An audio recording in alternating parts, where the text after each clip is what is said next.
My name is Jeff Rolka. I want to thank you for checking out my video. This is a video on how to avoid vocal strain, but it's coming in from left field a little bit. What that means is that this is a different way to think about preventing vocal strain. And it's really quite simple, which is protect your hearing while you're on the gig. I've played any number of really, really loud club gigs, and unfortunately, oftentimes the monitoring isn't incredibly good. When you cannot hear yourself on stage, the tendency is to push. That pushing is often a culprit when it comes to vocal strain.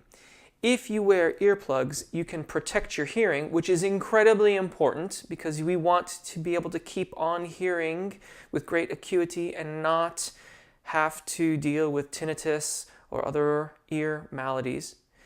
You can protect your hearing, and you will be less inclined to push and push and push because you'll be hearing a lot of bone conductivity. This can be really disconcerting at first. I know this firsthand because I have done this, and it's not terribly comfortable in the process of getting used to it. But if you incorporate this as part of your practice with your band as well, it can eventually get worked into things.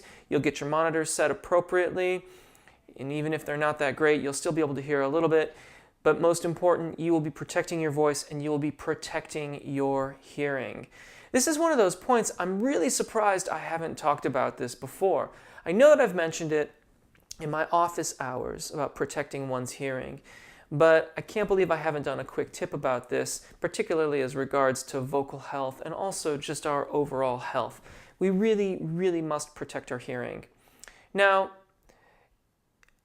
it's also quite possible these days to get into very, very inexpensive in-ear monitors. This can be a blessing, but it can also be a curse if you're not really, really careful in how you set them up and the volumes and the limiters that you place on the headphones that go into your ears. You can very, very easily damage your hearing that way too. But there are lots of safeguards that go into these systems, and you can set them up so that you are very much isolated from your environment. You will be able to hear yourself extremely well, and you'll also be able to hear the surrounding environment if you have just an area mic or two that you can mix into your mix. And that is, those situations have been some of the most wonderful performing situations in a club kind of scenario that I've ever been in. If you get it set up right, it's just like you're in this wonderful environment where the stereo is just right and the vocals on the stereo are just right and you and all your friends are hanging out and it's fun and you can hear people and you can talk, but you're not subject to the crushing volume of the drummer whom you're standing 2 feet in front of, or the bass player's amp, or the lead guitar player's amp that's turned up to the point where it can be heard perhaps throughout the club, or even if it's mic'd, guitar amps often need to be turned up to a certain volume in order to get the right amount of tube crunch and kind of that sort of thing going on. So protect your ears. If you can get into an in-ear system, that's really, really great.